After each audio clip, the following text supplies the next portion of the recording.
Ever feel like you're facing obstacles too big to overcome? You're not alone. Isaiah chapter 11 speaks of a time when God would extend his hand a second time to recover the remnant of his people, leading them on a prophetic highway of deliverance. But this isn't just a message for the past. It holds keys for us today in our journey of faith. What if the very struggles you face are tied to spiritual forces at work behind the scenes?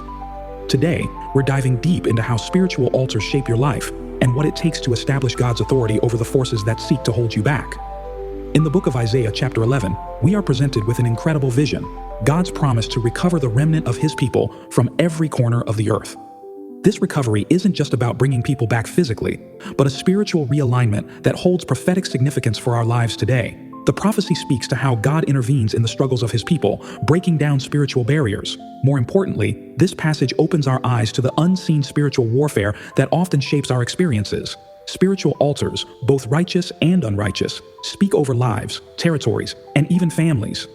Understanding this truth gives believers the tools to take back what has been lost, restoring God's original plan.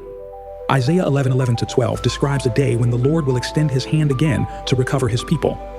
This second time represents not just a repeat of history, but a deeper, more profound restoration that reaches beyond physical borders.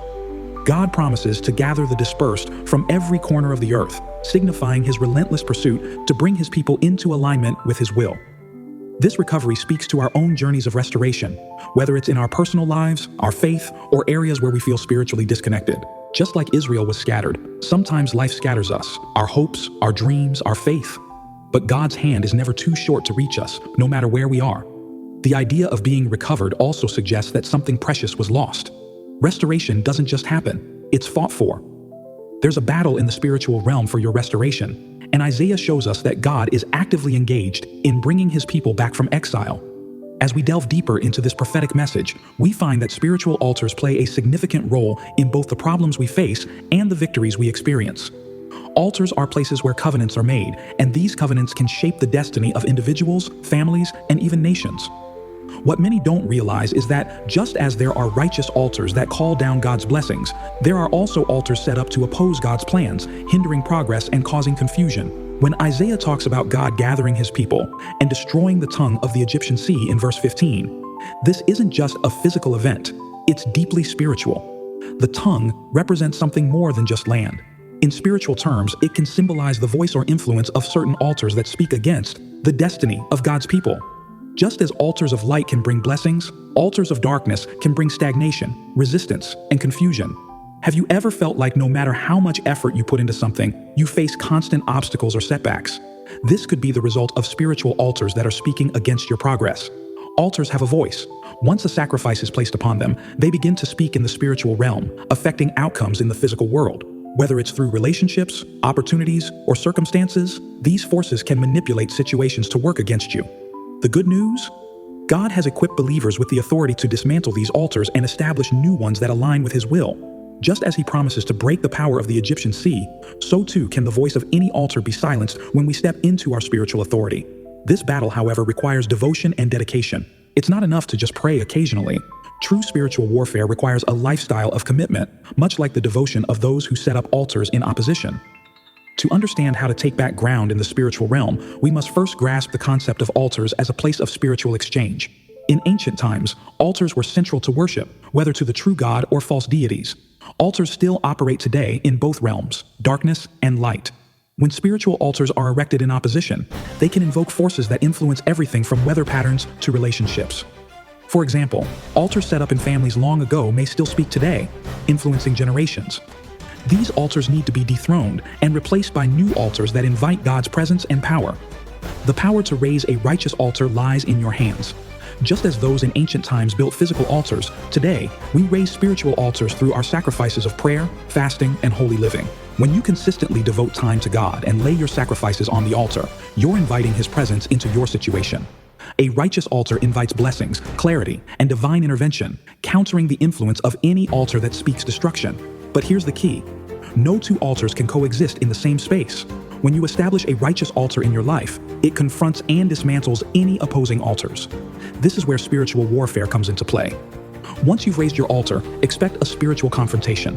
Like two captains battling for control of a ship, the altar that is more powerful will take authority over your life or territory. Spiritual warfare isn't about brute force, it's about which spiritual altar holds more authority. When believers raise altars in line with God's purpose, it causes a shift in the spiritual atmosphere.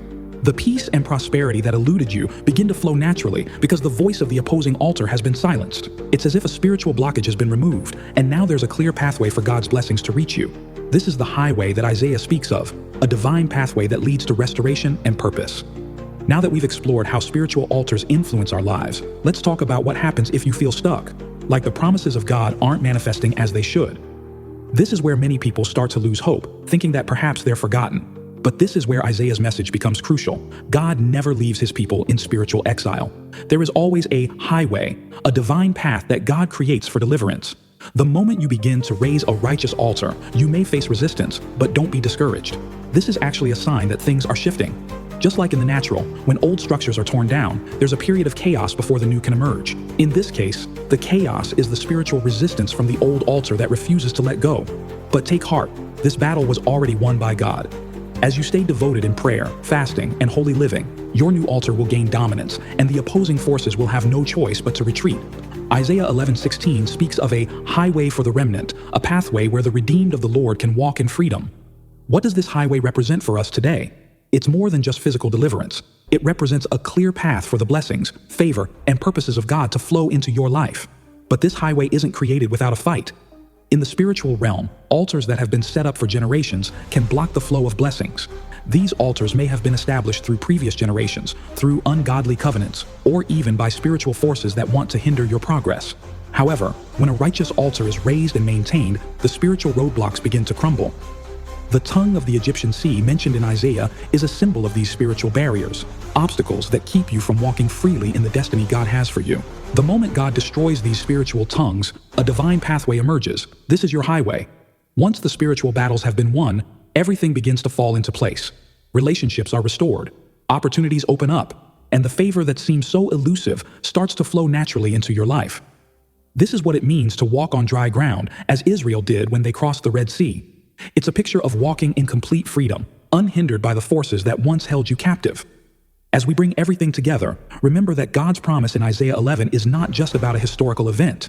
It's a prophetic word that applies to every believer today.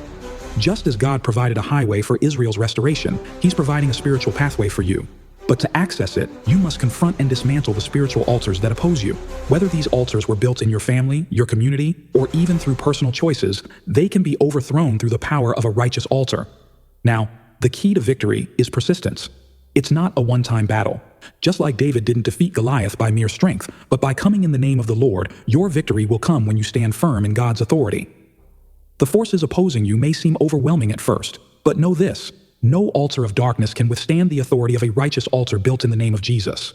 When you raise your altar, the spiritual landscape shifts and you step into the fullness of God's promises. Are you ready to take action and raise a righteous altar in your life? God's promise of restoration and blessing is waiting for you, but it requires your commitment to spiritual warfare and devotion. Start by dedicating time to prayer and fasting, setting up an altar of consistent worship and holy living. As you do this, watch as the spiritual opposition begins to crumble and God's highway of blessings becomes clear. If this message has resonated with you, take a moment to reflect on what spiritual altars might be influencing your life. Make a commitment today to raise a new altar, one that invites God's presence and power. And if you're ready to see breakthrough, subscribe for more teachings on how to align your life with God's highest purpose.